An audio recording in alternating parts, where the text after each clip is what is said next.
Thanks, Scott. Again, good evening and welcome to the Sunrise School Division regular board meeting of January the 4th. My name is Paul Mangan. I'm the board chair, and Happy New Year to all of you on behalf of Sunrise School Division.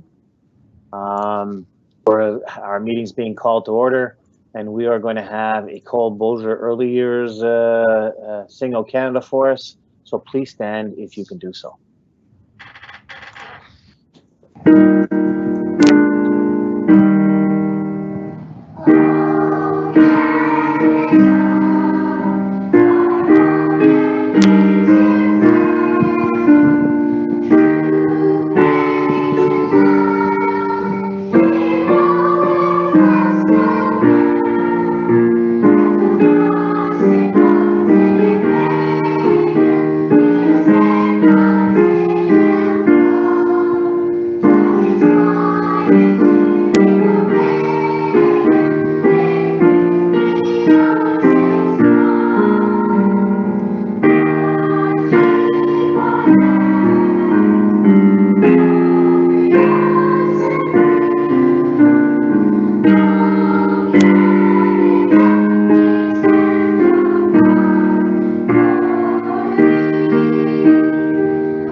Thank you to École Beaujeu Early Years School for O Canada. 1.3 is our treaty acknowledgement, and Trustee Pachakowski, please, floor is yours. Thank you, Trustee Magnon. We acknowledge the traditional land upon which Sunrise School Division resides as Treaty 1 territory. We honor our partnership with Canada's original peoples and respect the gifts of Indigenous history, culture, and language. We commit to moving forward in partnership with our communities in a spirit of collaboration and reconciliation. Thank you, Trustee Pachakowski. Adoption of the agenda 2.1. Be it resolved, the board approve the agenda. I need a mover and a seconder. Moved by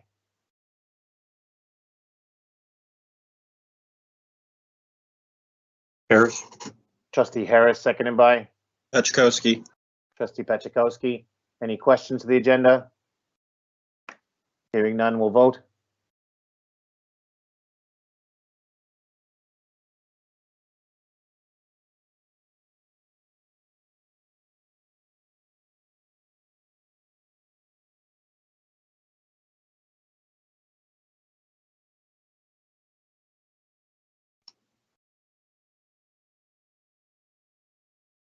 Thank you. So it passed 7 in favor, and my apologies. We have 2 trustees that are absent, and I should have said this at the beginning of the meeting. Trustee Duma and Trustee Barry are not able to make the meeting tonight, so there are 7 trustees that are here with us. And as well, certainly with us is Superintendent Timko, Secretary Treasurer Carlton, Assistant Superintendent Julian, and board support Mrs. Stacey Bonato. So thanks for that. 3.1 is our chair's comments, and just very quickly to anybody that is here listening to this with us, we're again continue to be in now some very different times, and there are going to be things that are beginning coming at us very quickly. And I think that we've learned that sometimes Kathy may, our superintendent may send something out on a Monday and things change on her by Wednesday, and she needs to go ahead and change them. Because they're coming from the province, and do we continue to follow the province? We do. So unfortunately, we're in a time where things may change on us again. Certainly listening today to the 2 o'clock news conference by the Premier and the Minister of Education, letting us know of what's going on with the pushing back the start of school and us doing remote learning. Again, there's going to be lots more information that's coming up. I'm going to let certainly Superintendent Timko talk about that later on in her presentation. But again, what we're saying to you is just certainly be flexible, because as our staff and schools have had to be, we've had to be flexible as you have over the next little while. And again, if there are some questions that come up, please email those questions to scarlton@sunrisesd.ca. Certainly with regard to any questions that you have. And I know I appreciate the work that our staff go ahead and do. And one of the things that we've been doing has been trying to be very careful throughout the year. On every meeting, we've asked for updated COVID costs and what we're spending some of the extra money on and how we're doing things in our schools. And I think that people have been very transparent in showing that information. So thanks as we move forward with this. I'm going to open the floor, and does anybody want to go ahead and share a story? Any trustees want to go ahead and share a story?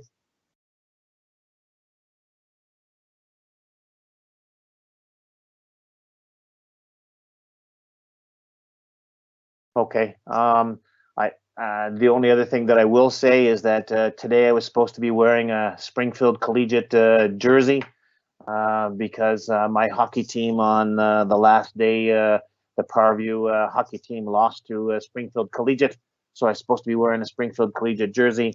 However, because we're meeting remotely, it was unfortunate that I couldn't get that beautiful jersey on top of me. So it'll have to come at another time. But again, certainly thanks to the work that the crew is doing over at Springfield Collegiate, certainly with their hockey team and how they're doing, and congratulations on beating Parview School just the last week before we got together. Is there anyone else? Share a story. Okay, hearing none, we'll move on to Kath. Just to clarify, we do not have any delegations tonight. Is that correct? That's correct, because schools aren't in right now. They don't start till Thursday. They're still on holidays. Okay, thanks, Kath. So 5.1 is our minutes from December the 7th. So be it resolved that the board adopt the December 7th minutes from our meetings. I need a mover and a seconder. Moved by Pachkowski. Trustee Pachakowski, seconded by Roland. Trustee Roland. Any questions to those minutes? Hearing none, we'll vote.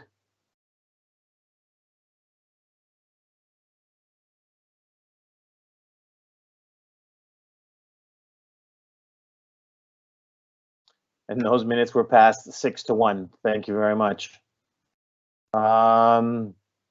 So superintendent's report, Kath, I'm going to open the door for you. Floor is yours. Awesome. I am just navigating the single screen, and I've got about 85 things open. So all I can do is apologize for being on the wrong one at the wrong time. Thank you. Thank you for all of the support with the work that we're doing. I wish that I could tell you that we got a break over the holidays, but there were a lot of cases and a lot of letters and a lot of communication. And so I do need to say thank you to each and every principal who picked up the phone when I called, or answered text, or went into the school and looked at seating plans and charts and did contact tracing on their holiday. I often say to our team of people here in Sunrise that this has got to be one of the best places in the world to work because of the people that I get to come to work with. They step up and they jump to the pump whenever it is we need something, and I am truly grateful for each and every one of those principals who had my back and the division's back each and every time we had to do that. And that was from the 23rd of December right on through to New Year's Eve and beyond. So thank you, thank you, thank you to all of them. Before the official holidays or the Christmas break started, Manitoba Education announced that we would be extending the holiday break. Students used to be coming back at the same time as staff on January 6th, but prior to the holiday break, they kicked that out to January 10th. Today at 2 o'clock, they then extended that and said on January 10th, all students will be in remote learning for the week of January 10th. So January 10th, 11th, 12th, 13th, and 14th. Schools will be, or staff will be in schools. The schools will be open if there is a student in K-6 of a critical service worker or an essential worker. Students can come to school. They won't be having regular instruction in a classroom, but they can come to school where they will be given space access to technology, and they will be able to participate in online learning. Wow, there's a train somewhere. Online learning in the same way that that the rest of the students are doing that from home. So if there is someone who is the child of a critical services worker or an essential worker, yes, you can bring them to school. Yes, bring their device with them, and or the school will have one for them, and they will be doing their learning on site, but remotely from within the school. It will not be that they're coming to regular classes on a day-to-day basis. We just got that information at 2 o'clock this afternoon. I don't have a magical portal that I get the information any sooner than the public does, sometimes a few minutes sooner. I want to say that maybe today it was 20 plus minutes sooner than the press release, and then, you know, have to keep that under wraps until they do the press release at 2 o'clock. So we don't get that information any sooner than the general public does. On the 17th, all students will then be back to in-class learning, according to today's press conference. And then we'll be set to be doing that on January 17th, which is a Monday. So again, if there are students who are coming to school, it's not regular classes and regular instruction. It is coming to school and participating in the remote learning from school, the same as everyone else. Manitoba Education also asked school divisions prior to the holidays to share with families that there would be rapid antigen test kits being made available for voluntary use for kindergarten to grade 6 students. We shared that package out with families, and several families have gotten back to us. Again, it's on our website. You can email that form in and we'll get the packages ready for you and let you know how that's going to go as soon as we get the kits. One of the things that the Minister of Education said today is that they have shipped out 550,000 kits. We don't have any kits in Sunrise yet, so if you haven't received your kit, please don't panic. We don't have them yet. And the minute we do, we'll put those together and make sure that they're getting out to you as soon as we are able. Again, on our website and on a link on the superintendent's report has the form. Parents do need to give permission for us to give a kit to your child. So you will not automatically get one. Go onto the website and or click on the link. So you can fill out that form and it will go to it will go to an email address and we'll get that ready for you. Third thing I wanted to point out is that we do have some families that have done some traveling, and the international travel rule has not changed. Children under 12 who traveled internationally cannot attend school until they have isolated for 14 days. Vaccination status doesn't matter. Children under 12 right now still cannot attend school or daycare or day camp until they've isolated for 14 days. Again, you can check those restrictions as often and frequently because they change rapidly. Paul made a comment, or Chair Mega made a comment at the beginning about how we're using our Safe and Caring Schools funding. We've done a great number of things, from water refill stations to door access to extra teachers to additional EAs to plexiglass shields to personal protective equipment. And our latest round of funding that we've gotten, we are supplementing our early years students. So we've noticed through our data, divisional and school data, that students at the younger ages in kindergarten to grade 3 are needing additional support. So all of our schools with early years students have been able to hire a learning support teacher. And then we have 4 of our public schools who have students in grade 6 or higher, and they've been able to hire an itinerant teacher to support student learning. So some of those students who may have been out of school for a period of time, some who are just struggling to adjust between the remote to in-person to remote, some who have been isolating or have had family members who've been sick. And so we got approval of that funding. This time we have 10.4 of 13 teachers ready to start Thursday. And we've got a bit of a plan for the remaining 2.6 teachers to start as early in January as we can, to make sure we're closing that gap for our early learners, because I don't think anybody knows how hard that is on kids for not being in school. And again, regardless of what the rules are that come out the gate from the province, the things that we do know are true are we need to keep our distance, we need to keep wearing our masks, we need to wash our hands frequently and anytime we touch something, and we need to stay home when we're sick. Vaccination today, we would have heard at the press conference, is one of the strongest things we can do to keep everybody safe. That's something that everybody can make a decision about and decide to do. And anytime we have those changes to public health protocols, we share them with students and staff and families as soon as they're made known. Paul mentioned at the beginning that sometimes I get information on Monday and it changes by Wednesday. I'm going to have to ramp it up a little. Sometimes I get information out to families by Monday morning, and by Monday afternoon it has changed. It is not an easy gig, and I am thankful each and every day that I have the support of staff, of families, of students. People are getting the job done, that's for sure. I think that's my report, unless there are questions. Thanks very much, Kath. Are there any questions from trustees for Kathy? Yes. Go ahead, Trustee Nicole. All right. The question is that you said that the schools are getting, if they have early years, they get a teacher. Does that mean that all the Hardwight schools got an extra teacher? Nope. So our public schools would have gotten that. We've got a Hardwight school is a public school. So again, we talked with our schools and decided where we were going to put the support, and so our public schools and not our colony schools are where we're putting the support right now. That's based on data from school plans and based on report card data and sort of where we need to put that additional support. Our colony schools are staffed with additional staffing right out the gate, and we're not noticing those same gaps. Okay, the reason I asked, because Hardwight School is a public school, so this, we can call whatever we want, but it is a public school. The government pays money to hire the teachers, so it is a public school. It's classified as a public school. So this was a little bit confusing to me. I didn't know for sure whether they were getting a teacher or not. Yeah, my apologies. That's all I need to know. Thanks, Trustee Nicole. Fair comment. Trustee Inslee, you had a question? I did.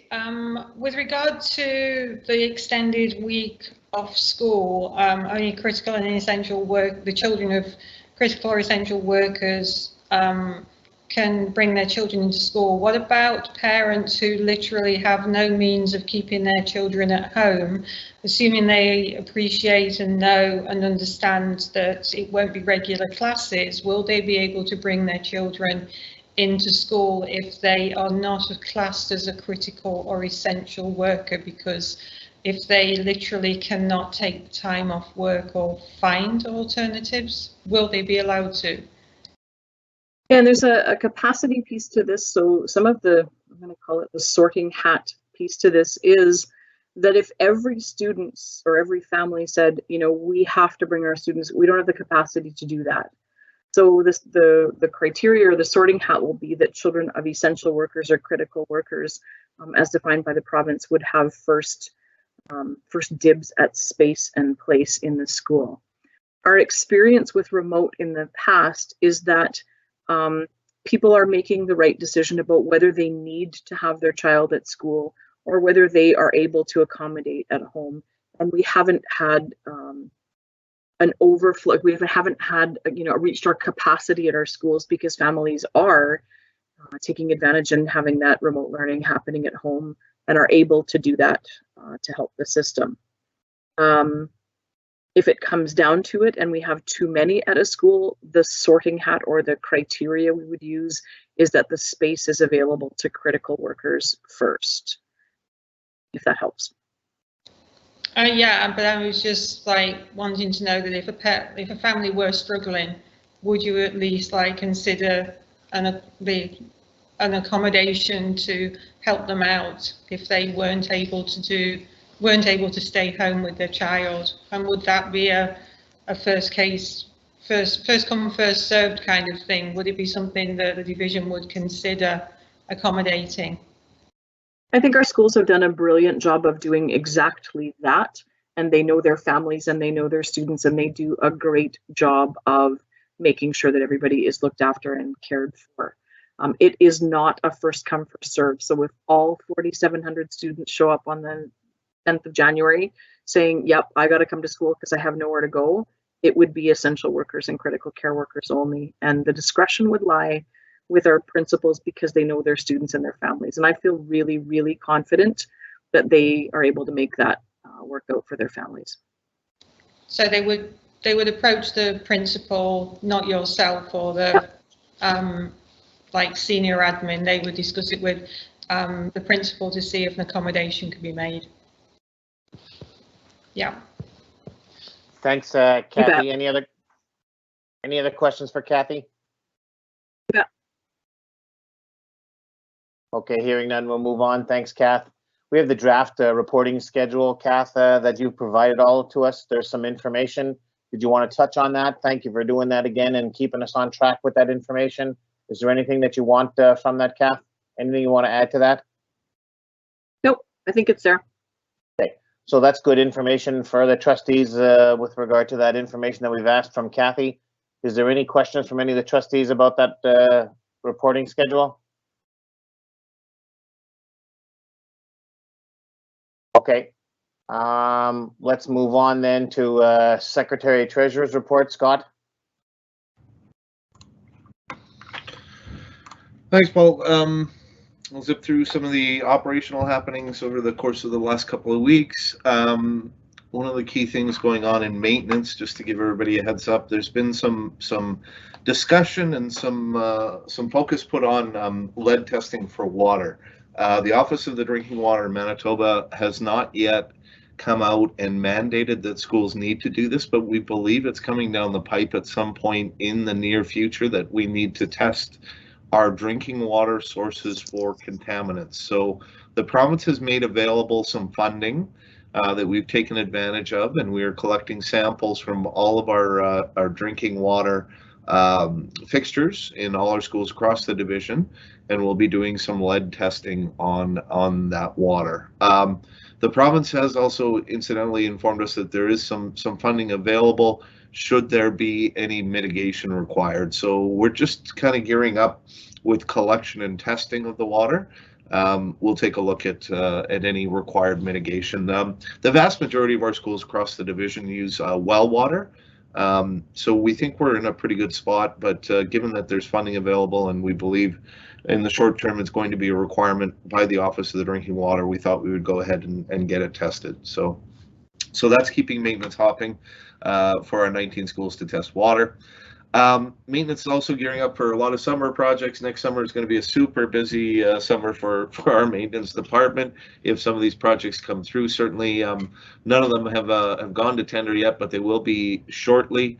And depending on how that gets awarded, we're going to have a lot of projects going on across the division over the summer. So just keeping you in the loop on that. IT I'll mention, and I think most trustees have recognized this because it impacts you as well. Multi-factor authentication has now been rolled out for most of our software, specifically Office 365. So you'll notice if you want to access your email or any other files from a network outside of the division, you get a nice little text to your phone with a code that you have to input. Just an extra layer of security. I believe we're going to talk a little bit about ransomware and cyber attacks later on the agenda. So something else that our insurance company has requested that we roll out in order to keep us as safe as possible from hackers out there. I want to give Gordon, his department at ICT, a big pat on the back as well. You know, they're very busy as our senior management staff, Kathy specifically, works her way through a lot of these COVID cases, and there's ongoing communication about test kits and things like that to our families across the division. It's our IT department that's generally called upon. It doesn't matter what time of the day or where they are. They stop, drop, and roll for us and get information up on the websites for us all across the division, both the division website and the school-specific sites. So we appreciate that. Gord was actually on holidays the last couple of weeks, so his staff, specifically Lindsay, really picked up the slack for us. We had some needs in terms of getting messaging out to parents, and she was fantastic. So thanks to the IT department for that. Transportation, slowly, I want to knock on wood every time I say this, slowly creeping back to a normal complement of drivers. So awesome job holding it together over there at our transportation department while we went through some challenges at the start of the year.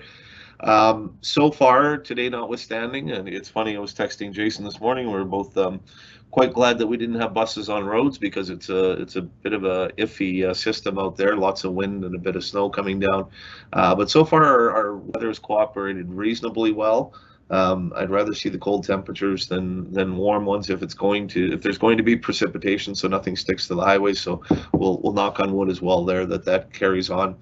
And just a heads up for the board, I think this is something that you're anticipating, but our transportation department has also done a substantial amount of work around an HR review that was requested by this board. So we will be presenting that at the next board meeting on the 18th of January. And finally, talking quickly about finance, the big thing on the finance radar right now, obviously, is with 900 employees, T4s. It's T4 season. We generally try to get our T4s out before the end of January, get them off our plate so we can move forward. So our payroll department will be scrambling right now to put all those together and get them out to staff. Also budget, obviously, on the immediate radar in terms of getting a budget through for March. We have a finance committee meeting coming up on the 20th, and we talked a little bit about this in camera as a board, but you know, we're on track so far year to date in terms of our projected results and against what our budgeted results were. So I'll leave it there unless there are questions. Thanks, Scott. Are there any questions for Secretary Treasurer Carleton? Yeah, Trustee Inslee, I have one regarding the lead testing in the water. Obviously, I live in the RM of Springfield, and it's a lot. We are on a well at our home address, and I believe, because I haven't had it done for a while, that water testing is done by the municipality for free. Now, is lead testing different? Does it fall under a different category? Like, because as far as I know, that we can take a sample to the municipality and they will test it for us, and we don't have to pay for it. So is like testing for lead different? That's a good question. I'd have to check into that, Trustee Inslee, but I know that all our samples, so for all of our facilities, we collect at multiple points. So one of them being where the water enters into the building, and then of course we test the water coming out of all water fountains, anything that's potable. So in staff rooms, if people are making coffee, we'll check those fixtures. And then they all go into one location to be analyzed and tested. So I'm not sure. I wasn't aware that Springfield did that. I'd have to double check with Derek on that. But, you know, of course, can I add a little, Scott? Outside of Springfield. Yeah, go ahead. Sorry, Kev. That's okay. Can I ask? I think that the lead testing has to also happen, and it's particular to schools and to public buildings, because it can accumulate after water has been sitting in pipes, like over summer, over Christmas holidays. And in public places like schools, that happens, whereas in a home, it doesn't happen. The testing I think that the RM of Springfield does is for E. coli and other contaminants in the water, and most homes won't have water sitting in their pipes and also have fixtures that are much beyond the dates for lead testing. So there's specific dates in the lead test. Thanks, Kathy. Don, you had something as well? Yeah, I believe that Springfield doesn't do the testing. I think they still, as far as I know, there's only one lab in Manitoba that does the testing, so Springfield still sends it to the lab. I know the Whitemouth municipality, they'll do the same thing. I can test my water. I take it to the Whitemouth municipality. They don't do the testing, they just send it into Winnipeg, but it doesn't cost me any money. No, Don, I was just like referencing that, like, as a Springfield resident, like, I don't know where the municipality send it, but as far as I knew, it was not a cost to the homeowner. So that's why I was asking if lead was an additional cost, not where it got sent, and that the municipality can't do it in their offices, but just the residents get their water tested free. But obviously, I can appreciate what Superintendent Timko said about in commercial facilities that water can be sitting. So it wasn't where it gets tested, it was that it was a free service for residents. So I just wanted to clarify.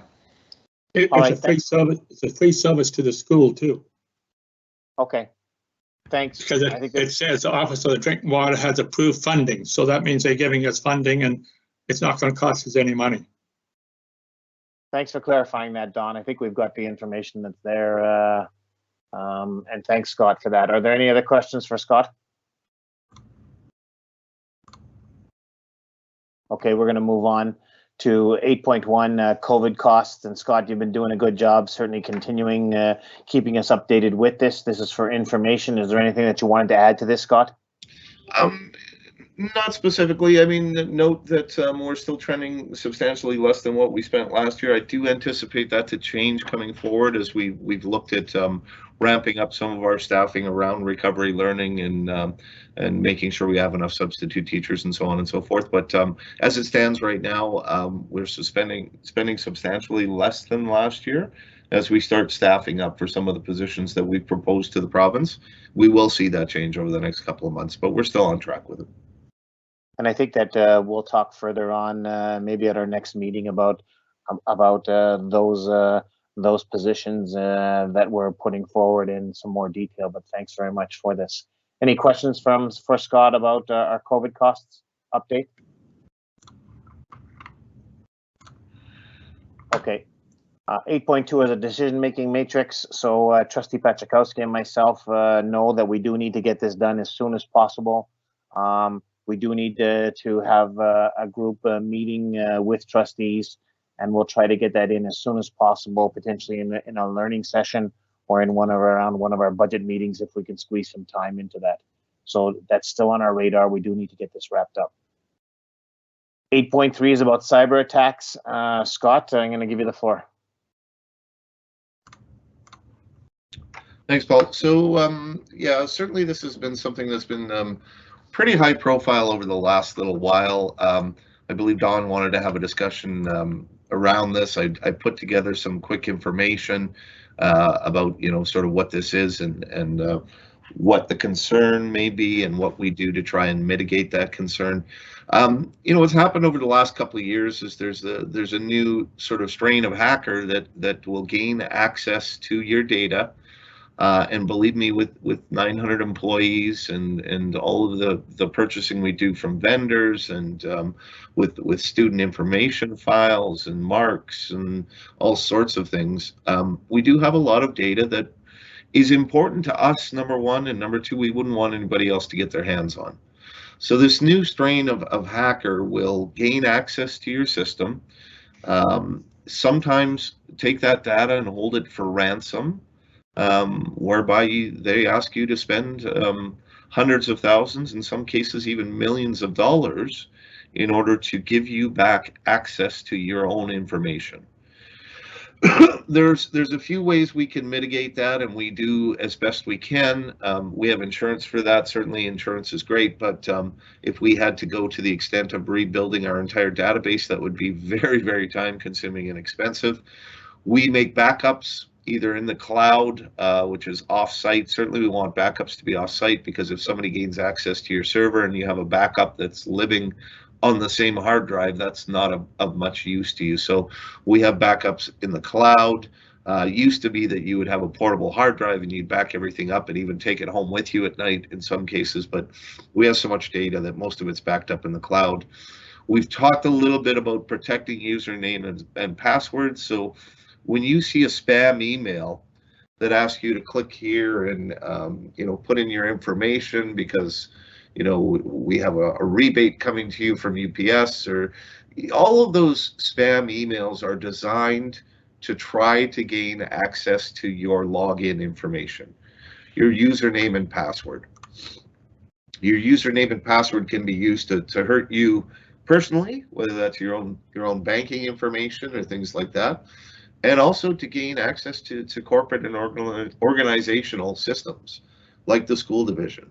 So we've been talking at length over the last little while, largely because it was a requirement of our insurance company, but we've changed to multi-factor authentication. And what that means is if I log on to another network somewhere, maybe I'm at an intranet cafe and try to access my Sunrise email, I can't just log in even if I know my username and password. I will get a code sent to me on my cell phone, and I have to enter that code into the system.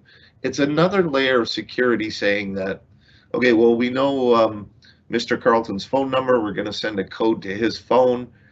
He needs to know that code in order to prove that he is who he says he is before we allow him to log into the system. So that's a lot of the work that we've done is really limiting access to our system, making sure we have backups. We do everything we can to meet the criteria so that we are eligible for insurance on any potential hacks or loss of data. You know, and I believe our ICT department does a great job.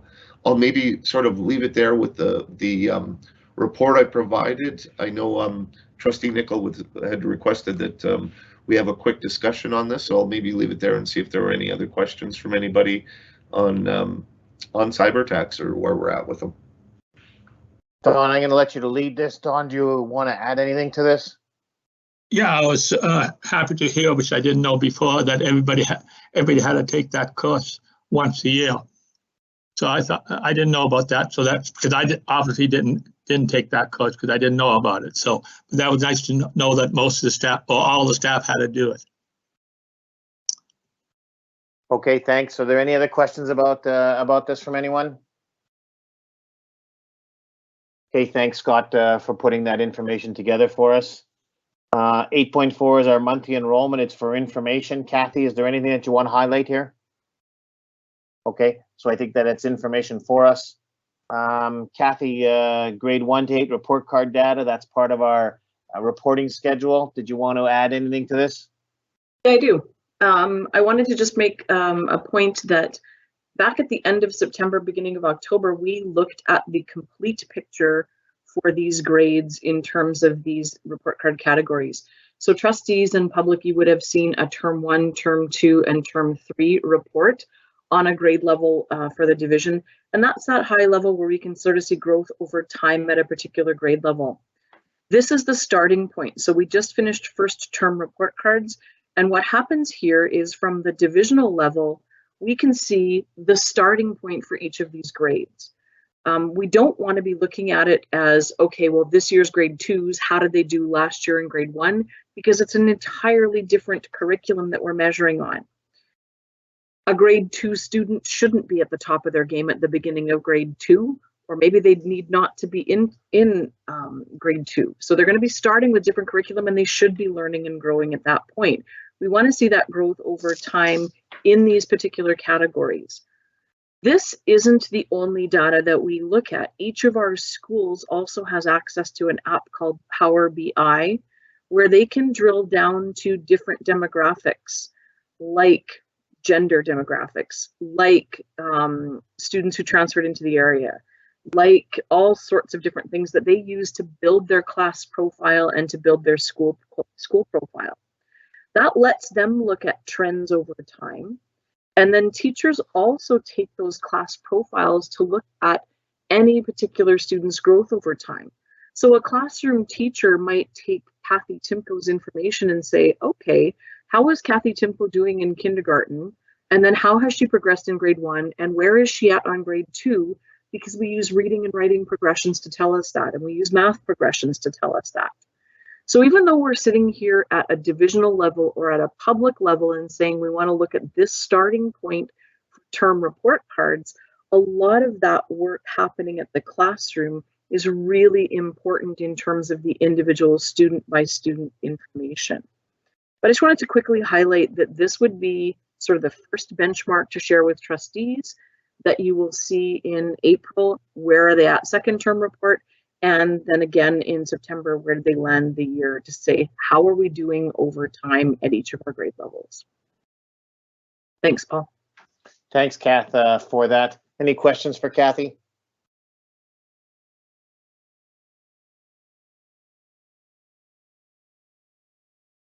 So the one question from me then, Kath, about it, and I don't know if there's other trustees. It's not something we're going to talk about tonight. But of course, when you're showing us a high level report with regard to how we're doing in the school division. And of course, I'm looking for is that I would want to know about how we're doing with Powerview School. I know that's the debate on an ongoing question. We'll talk about that some more. But thanks for the high level information. Anyone else? Okay. We're going to go to 8.6, notice of motion number 20, policy number 21. Be it resolved that the board approve the inclusion of policy 22, COVID-19 proof of vaccination or testing in the Sunrise School Division Board Policy Manual. I need a mover and a seconder for this. No, you need Harris. nothing to notice a motion. Oh, sorry, that's right. Just letting people know for next meeting. Sorry to interrupt. Thank you. No, that's right. Trustee Harris, did you want to add anything to this?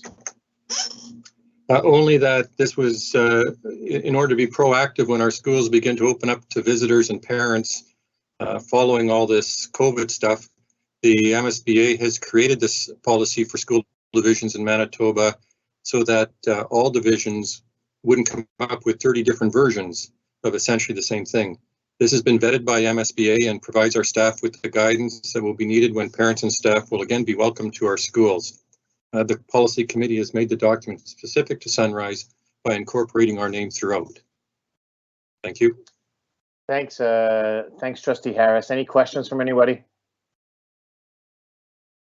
Yeah, Trustee Inslee, for the committee chair, Trustee Harris, I appreciate you saying that this has just had our name put on the top of it, but at the end it says the policy will be reviewed on an annual basis and will be revised or rescinded as established requirements, public health orders and/or conditions warrant. So if something like, as Superintendent Timko said, like the province can tell us one thing in the morning and by the afternoon it's changed. So if 2 months down the road things have drastically changed, will this policy be brought back to the policy committee and revised or rescinded as stated on the bottom of the document? I'm assuming that it wouldn't wait the annual review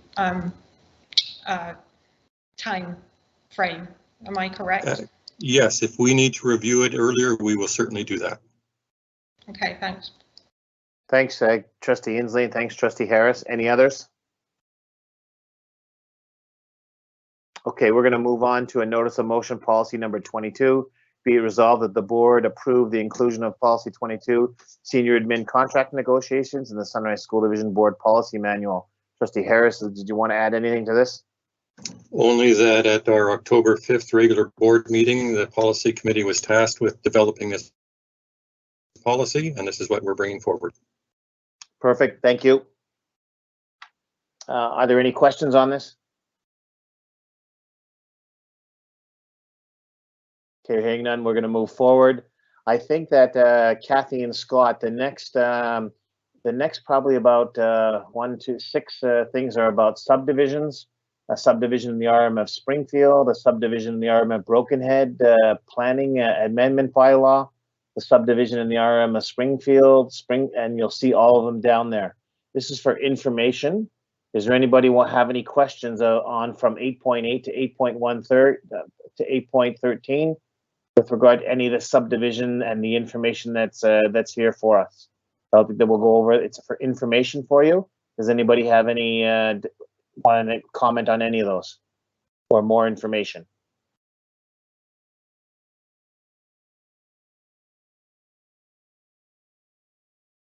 Okay, hearing none, we're going to move on to 8.14, policy committee update. Policy Chair Harris, floor is yours to share. We have a regularly scheduled board meeting on the 13th, and we'll have a lot more fun at that time. Thank you. We have the minutes from December the 9th that are there. Are there any questions for Trustee Harris from the minutes from December the 9th? They're there for information. Okay, hearing none, we're going to move on to 8.15, the Finance Committee update. Finance Committee Chair Nicol, anything to add?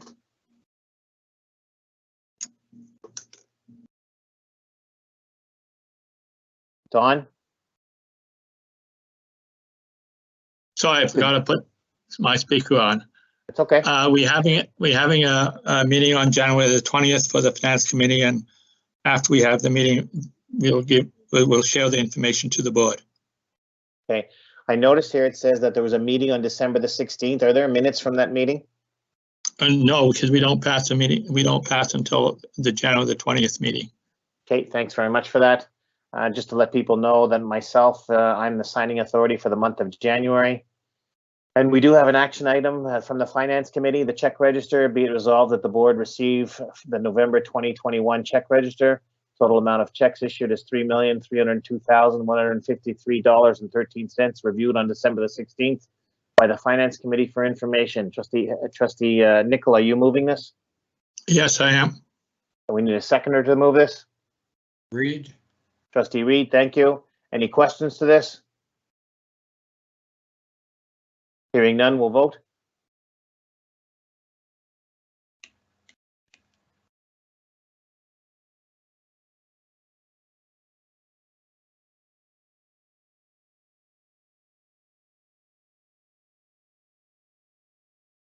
So we passed 7-0. Thank you very much. Professional development, capsule registration information. Stacy, did you want to add anything to this from anybody? Hi there. I actually haven't received anything more from Capsule at this point other than their original hold the date. So once we get more information, then I'll be able to update all the trustees.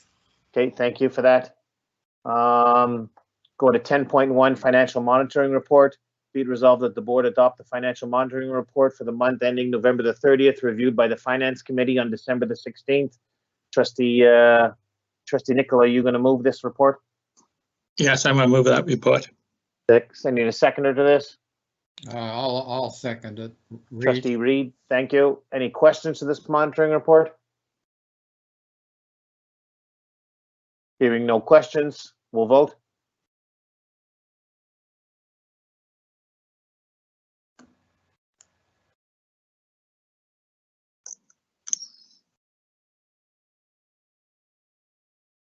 And it's a pass, and 6 in favor, 1 has abstained. Thank you. So then we have board correspondence, nice to know information that's listed there. We have upcoming meetings. Again, for the board, we have a meeting coming up this Thursday. Kathy and Scott, am I correct that we have a meeting this Thursday? We have a budget meeting on Thursday, is that right, Scott? Sorry, Paul, I was mute. Yes, correct. We have a budget meeting Thursday via Teams, I believe, at I want to say it's 6 o'clock. I'll double check the calendar. Yeah, it is. It's 7 o'clock. Oh, okay. Thank you. Boy, that's right, because we have a quick meeting in front of that. Thanks, Kathy. Right. Again, so you have upcoming meetings there, press releases. Scott, are there any questions from the public? I do have 2 questions, Paul. I did forward one to you. I'm not sure if you want me to read it or you're going to handle that. I do have another one. It didn't have an address. Just a reminder to anybody who is sending questions to the Board of Trustees to please include your address. Not necessarily that we would read it on a public meeting, but you are required, as per our bylaw, to identify yourself by name and address. So I'm still waiting on a response for that one, Paul, but the first one, I'm not sure if you want me to read it or you want to go ahead. I'm not sure which one you're talking to me about, so go ahead, Scott. Okay, this is from a gentleman named Darren Sokal. I hope I'm saying that correctly. That says, hello, according to Manitoba government, in March of 2020, school divisions were allocated funds for COVID-19. Schools in the Sunrise School Division have not addressed the following issues. He's got in point form: desk shields, smaller groupings of children, personal protective items, in brackets plastic field shields, additional personnel for cleaning protocols, webcams for desktop computers, additional teachers for recovery learning, additional EA educational assistants, updated ventilation systems, and that's the points. With the new announcement today and the additional funding, I would like to know if the division is going to be more transparent on how they are spending the money and going to put the support into the schools. Thanks, Scott. I'll go ahead and address that. And again, I think that Scott, your department has done a good job about sharing information with regard to COVID costs. And this is something that we've been doing since day one of the pandemic, about sharing that information with regard to if we've been doing stuff with equipment, if we've been doing stuff with teachers. It was shared tonight, certainly, about us adding 13 more teachers. We have 10 points, some of them ready to go on Thursday as we come. So I do think that we've been showing, Scott, people as you did tonight with regard to that information. I think this gentleman here certainly can go back and take a look at information, some of the minutes and some of the information that's gone on here. And I would suggest go to the COVID costs, and there's lots of information. Kathy and Scott, have I missed anything? Yeah, I mean, at risk of I don't want to take time necessarily and go point form, but I think if this gentleman did review some of the materials, he could see that a lot of the items in his points were addressed last year, and certainly were things that we did spend money on as a division. So I would certainly invite him to communicate with me if he has any further or additional questions with regard to that. Okay, thanks very much, Scott. Certainly about that. And Kath, did you want to add anything to that? One thing, I think the bulk of our spending has been directly to classrooms and students. So that's in terms of teachers, both for remote learning last January and recovery learning this January. We have put those supports directly into schools. There is a point about the ventilation. We have had inspections of our ventilation, and they are meeting or above the standard that we need for ventilation. So in terms of ventilation improvements, they aren't required at this time in our sites because we've been proactive with that. Yeah, thanks, Kath, for adding that. And certainly Derek, Derek Ryback, our maintenance guy, has brought that forward to us. So thanks certainly for sharing that. So if there's no other questions, Scott, we'll get back to that other person about sending their address to us. We're going to continue on. We have nothing to move into camera. We have no items from in camera. Is that correct, Scott? And Kathy? We have nothing else here, right? No, I believe you're correct. Yeah. Nope. Okay. So I'm going to adjourn our meeting at 7:56, or at, yes, I think that's the right time. Anyways, so certainly everyone stay safe. And again, Kathy, as you said earlier, you're going to list as you get more information from the province tomorrow, you'll be sending stuff out to our parents. Parents, stay tuned as to what it is. We know what's going on as of today at 2 o'clock. Could that change? It certainly could change. And we'll deal with it as it comes, as you've been doing it, Kath, throughout. So that's I think the message to all of our parents, and I hope trustees share that information with all the rest of our parents. Okay, so I'm going to adjourn our meeting. Certainly, everybody stay safe and stay warm. Good night. Good night.